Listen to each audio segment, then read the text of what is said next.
Bonjour, hello, bienvenue dans ce nouveau tuto consacré au VBA, c'est le troisième de la série. Dans ce tuto, nous allons reparler des variables en règle générale, aussi bien des variables numériques que des variables de type objet.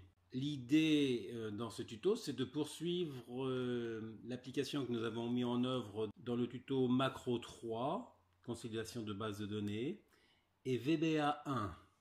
Cette fois-ci, on va aller un petit peu plus loin dans l'amélioration du code. Lorsque on démarre l'importation des données du mois, la macro devra vérifier que les fichiers dont il a besoin, en l'occurrence orders et ordre mensuel, ne sont pas ouverts. Et si jamais ils sont ouverts, demander à l'utilisateur ce qu'il veut en faire. Est-ce qu'il faut l'enregistrer avant d'exécuter la nouvelle importation? Est-ce qu'il faut le fermer sans enregistrer ou est-ce qu'on arrête tout de la macro? Voilà par rapport à l'objectif. Par ailleurs, vous remarquerez que par rapport au précédent tuto, j'ai changé le nom ici de mon document macro. Ce qui fait que si j'essaye d'exécuter la macro directement avec le même code que précédemment, on va se retrouver avec une erreur, puisqu'à un moment donné, dans le code, on lui demande de sélectionner le document où se trouve la macro. Or, on voit ici que le nom a changé, et donc la macro ne fonctionne plus. On est obligé soit de changer le nom ici, soit de recourir à un autre procédé que l'on va tout de suite gérer. Pour régler ce problème-là, nous allons gérer ce document macro import sous la forme non pas d'une chaîne textuelle comme c'est là, mais sous la forme d'une variable. Donc j'arrête l'exécution de la macro et je vais dire à la macro d'assimiler, enfin d'utiliser une variable pour stocker en quelque sorte le document macro import, quel que soit son nom. On sait que lorsqu'on exécute la macro, on est obligatoirement en principe dans le document en question puisque la macro est exécutée à partir du bouton. Ce qui veut dire que pour utiliser une variable, je vais déclarer cette variable. Comme il s'agit d'une variable de type objet document Excel, je vais les déclarer en public, en haut du module. Objet O, document Excel, c'est un classeur, je vais l'appeler classe. Et comme c'est le document qui est actif au moment où on déclenche la macro, je vais prendre la logique de lui rajouter derrière acte, comme O classe acte, soit actif, actuel, c'est comme vous le voulez. As quoi? As workbook. Voilà pour cette partie-là. Cette variable-là, je vais l'initialiser dès le départ de la macro, donc de préférence, mais encore qu'ici, ça n'a pas une grosse importance. Après le application.screenUpdating égale false, qui, je rappelle, permet d'éviter tous les rafraîchissements de l'écran. Et donc, comme il s'agit d'une variable de type objet ici, on va l'initialiser avec un set au classe acte égale active workbook. C'est Excel qui me rajoute les majuscules. Moi, j'ai tout tapé en minuscules parce qu'il reconnaît les mots-clés réservés au VBA et les variables que j'ai déclarées par ailleurs. Ensuite, on va retrouver l'instruction qui concerne le macro import. Voilà, c'est ici. Ce qui veut dire que à la place de cette instruction-là, que je laisse dans le code simplement pour montrer qu'elle avait été là à un moment donné, mais je la mets en commentaire en mettant une apostrophe à gauche, là ici, de l'instruction, pour lui dire simplement que cette instruction-là ne doit pas être exécutée. Et à la place de ça, je vais écrire au classe acte, point, je garde la même méthode que ce qu'il y a au-dessus, activate. Je change de ligne et c'est bien Excel qui me rajoute les majuscules. Pour cette partie-là, c'est réglé. Ça veut dire que on n'avait pas besoin de retourner sur le document macro import à un autre endroit. Donc cette partie-là est réglée. Donc voilà comment on peut stocker un classeur à l'intérieur du code. Je réexécute ma macro ici. Voilà, donc là, justement, là, ça va faire l'objet de ce qu'on va faire plus tard. Là, il me pose une question. Ordre mensuel est déjà ouvert. Si vous l'ouvrez à nouveau, toutes les modifications seront perdues. Est-ce qu'il faut vraiment rouvrir ordre mensuel? oui, ici, pour récupérer celui qui a été stocké sur le disque dur. Et cette fois-ci, la macro refonctionne correctement. Nous allons passer donc maintenant à la suite. Je vais justement laisser orders ici, .xls ouvert. Donc on a vu que lorsque l'IT est ouvert, en fait, Excel le rouvre sans l'enregistrer. Et donc l'idée, c'est de demander à l'utilisateur ce qu'il faut en faire si jamais le classeur est ouvert. Avant d'essayer de l'ouvrir, il va falloir passer en revue tous les classeurs ouverts dans l'application Excel. Et si jamais il y en a un qui s'appelle orders.xlsx, demander à l'utilisateur ce qu'il faut en faire. On a vu dans le tuto 2 la boucle for each. Donc cette boucle nécessite de déclarer une variable. Donc je déclare une variable public de type OClass as workbook. Et avec cette variable-là, je vais pouvoir directement créer ma boucle. For each OClass in workbooks. Là, on est en train de demander au code de passer en revue tous les classeurs ouverts dans l'application Excel. Je pense tout de suite à refermer la boucle avec le next. Et cette fois-ci, donc, il faut tester le nom des classeurs en question. Et savoir si le nom est égal à orders.xlsx. Pour faire ça, on va utiliser une instruction de test, if, si tout simplement, OClass.name égale, entre guillemets, le nom du classeur que l'on recherche, orders.xlsx, je ferme les guillemets, zen. Alors qu'est-ce qu'on fait? Et je referme tout de suite l'instruction de test avec le endif à la fin. Vous voyez que là je ne mets pas les espaces, c'est Excel qui se charge de mettre les espaces. Attention, parce que lorsqu'on teste des chaînes de caractères dans le code VBA, le test est sensible à la casse, c'est-à-dire en minuscule, majuscule. Ça veut dire quoi? Ça veut dire que si plus tard le orders ici, vous le transformez en orders en minuscule ou tout en majuscule, etc. Ce test-là, il ne pourra pas le trouver. Si on veut se dédouaner de ce test minuscule-majuscule, de cette différence minuscule-majuscule, l'astuce consiste à dire je mets tout en minuscule du côté du test ici, et à gauche, le OClass.name, je vais demander à VBA de le transformer en minuscule. Pour transformer en minuscule, on va lui rajouter devant vba.lcase. Entre parenthèses, donc là on voit que lcase est une commande que VBA connaît. String, c'est la notion de chaîne de caractères. Il faut qu'il transforme le OClass.name en minuscule et qu'il regarde si jamais c'est égal à orders.xlsx en minuscule. Alors là, si vous commencez à mettre du lcase à gauche et que là, il reste ne serait-ce qu'une seule majuscule quelque part, jamais vous ne pourrez retrouver la correspondance. Alors là, cette fois-ci, il faut poser une question à l'utilisateur. La question va être posée sous la forme d'un message box. Dans les message box, soit si on ne lui précise pas, on a juste un bouton OK, soit on peut rajouter des boutons oui, non, ou voire annuler. Donc soit un bouton OK, soit deux boutons oui, non, soit trois boutons oui, non, annulé. Et à partir de là, on a la possibilité donc de récupérer la réponse de l'utilisateur pour pouvoir la tester. Une réponse de l'utilisateur, ça va être stocké dans une variable de type integer. Donc la variable, je vais la déclarer en haut du module, en public. IREP, par exemple, comme c'est une variable de type integer, je commence le nom de la variable par un i. Et comme il s'agit de récupérer une réponse d'utilisateur, je poursuis en mettant rep, par exemple, as integer. Voilà pour cette variable-là. Et donc toujours en faisant des indentations avec la touche tabulation ici, pour bien décaler à l'intérieur de chaque structure fermée, je vais indiquer à VBA qu'il doit récupérer la réponse IREP égale messagebox.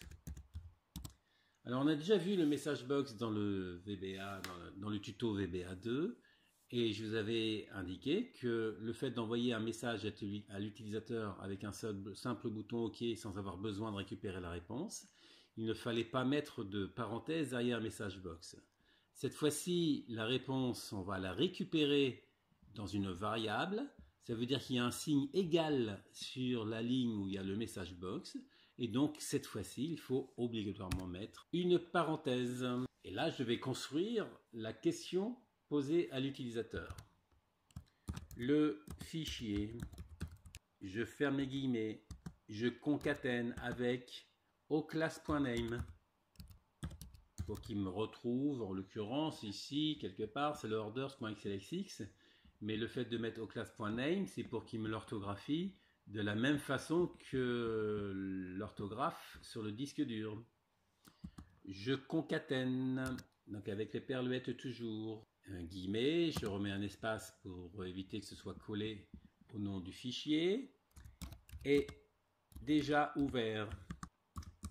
En suspension, je ferme les guillemets, ensuite je vais concaténer avec le caractère 10 qui, je rappelle, permet d'aller à la ligne dans le message par lui-même. Ensuite, moi, je vais forcer un retour à la ligne dans le code qui n'a rien à voir avec le CHR10 cette fois-ci, de façon ici à avoir tout le code sous les yeux. Donc, pour forcer le retour à la ligne, je mets un espace, un tiret bas, et je vais à la ligne pour poursuivre l'instruction. Ce que je mets ici, j'aurais très bien pu le laisser à la suite du caractère 10. J'ouvre les guillemets.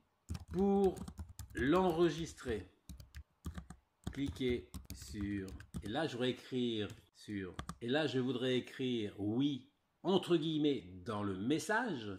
Alors si je mets simplement un guillemet ici, le guillemet que je mettrai fermerait celui-ci, et donc le oui se retrouverait en dehors de la chaîne de caractères. Pour mettre des guillemets à l'intérieur d'une chaîne de caractères que l'on est en train de construire, il faut rajouter un deuxième guillemet. Pour cliquer sur oui, donc là pareil, deux guillemets.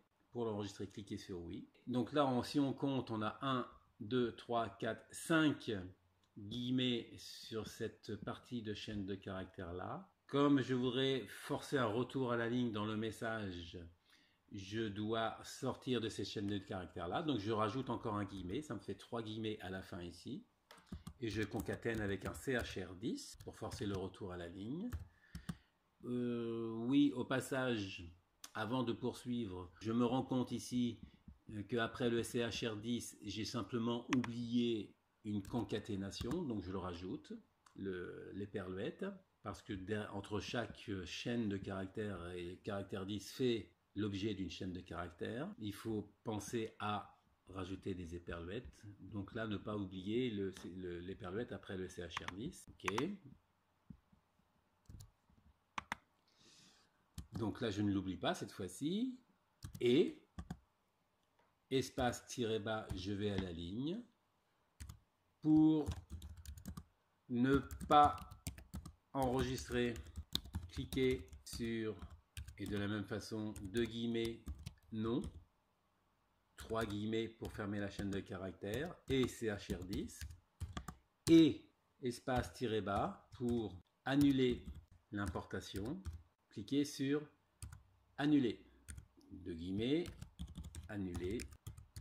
3 guillemets pour en terminer avec le prompt. On est toujours dans le prompt du message box. Ensuite, je vais mettre une virgule pour lui spécifier le type de bouton que l'on veut. Vous voyez que par défaut, c'est un VB OK Only qui apparaîtrait, c'est-à-dire juste un bouton OK. Pour lui dire que nous voulons des boutons oui, non et annuler, vous avez là-dedans VB Yes, No, Cancel. Et ensuite, si on rajoute une virgule, c'est la possibilité d'ajouter un titre à notre boîte à messages. Et donc, je vais mettre comme titre fichier ouvert. Fichier ouvert. Je ferme les guillemets, je ferme la parenthèse et je fais entrer. Le fait de faire entrer, il ne hurle pas.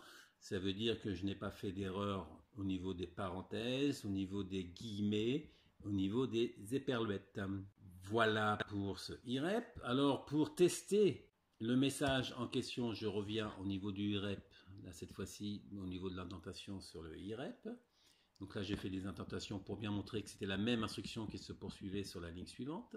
On pourrait reprendre le test avec une série de if, en faisant if irep égale oui, if irep égale non, if irep égale annulé, avec des else, etc. Mais pour faire ces tests, je vais utiliser un autre procédé. Je vais utiliser le procédé qui consiste à instruire une instruction select case. Selon le cas de quoi? De irep. Je referme tout de suite la structure de test avec un end select. Et je reviens au milieu. C'est une structure de test qui est intéressante à connaître car elle va nous permettre d'éviter toute une série de if lorsque on a besoin de tester plusieurs résultats. Donc voilà la façon dont ça va se passer. On va lui mettre en premier cas case, voilà, mot-clé réservé VBA. Case, on va tester d'abord le oui. Alors pour tester le oui, on rappelle que le irep en question c'est une variable de type integer, c'est-à-dire que c'est un nombre entier.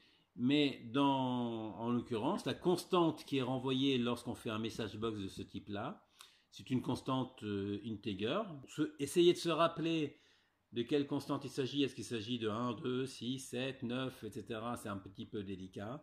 Alors on va simplement lui rajouter la constante VBA, VBIS. Pour lui, ça c'est un integer. C'est-à-dire que VBIS correspond à un certain chiffre en VBA. Case VBIS, c'est-à-dire que là on va tester. On va lister les instructions. Je vais mettre en plein écran pour avoir un petit peu plus de place ici. Et je vais fermer la fenêtre espion qui, dans un premier temps, ne me sert pas à grand chose. Donc, on va lister les instructions qu'il faut faire dans l'hypothèse où la réponse de l'utilisateur est oui. Ce n'est pas très compliqué. Il s'agit simplement de dire on enregistre le fichier et on va en profiter pour le fermer. On pourrait faire ça en deux instructions, d'abord enregistrer et ensuite en fermant. Mais ici, on va simplement lui demander de fermer en enregistrant. Parce que je rappelle que c'est après la macro paramètre qui va le rouvrir. Donc l'idée c'est de le refermer, comme ça on est tranquille. Le classeur en question c'est orders.xlsx, certes, mais c'est aussi OClass, puisqu'on est à l'intérieur de la boucle. Donc on peut lui dire OClass.close, pardon. Je vois qu'il ne m'a rien mis derrière le point, ça veut dire que j'ai fait une erreur au niveau de la façon d'orthographier OClass. OClass avec deux S, point close, espace. Est-ce qu'il faut sauvegarder les modifications? Je lui dis yes, ou true plus exactement. L'argument sauvegarder les modifications, je le positionne à vrai. Je fais la ligne, et ensuite, donc là c'est terminé pour le VBS. Je vais lui dire case VBNO à la ligne, OClass.close, espace false. Voilà, et ensuite case. Alors je pourrais lui dire VB cancel, mais pour prendre en compte toute possibilité qu'il pourrait y avoir au niveau de la gestion du message box, je vais lui faire un case else. Sous-entendu, pour tous les autres cas, à ce moment-là, dans tous les autres cas, on a dit qu'il fallait annuler l'importation. Annuler l'importation consiste à sortir de la macro un port mensuel dans lequel on est. C'est-à-dire que là, on va faire une sortie prématurée. Sortie prématurée de la macro en cours d'exécution, c'est un exit sub. Et le tour est joué pour la partie orders.xlsx. On pourrait envisager de faire une deuxième boucle par la suite. Si je veux rester dans l'idée d'une seule boucle avec le if ici, donc on a testé l'hypothèse où le nom du fichier était orders.xlsx. Nous allons faire un else et je vais à la ligne pour faire la deuxième hypothèse avec un deuxième if. If vba.lcase, si je transforme en minuscule le nom du fichier OClass.name, je ferme la parenthèse du lcase, et si ça c'est égal à, entre guillemets, tout en minuscule, ord mensuel .txt cette fois-ci, zen. Alors, donc si on a affaire au document ordre mensuel.txt, je ferme tout de suite le ND, il ne faut pas l'oublier. À ce moment-là, on va dire qu'on ferme directement le document sans l'enregistrer.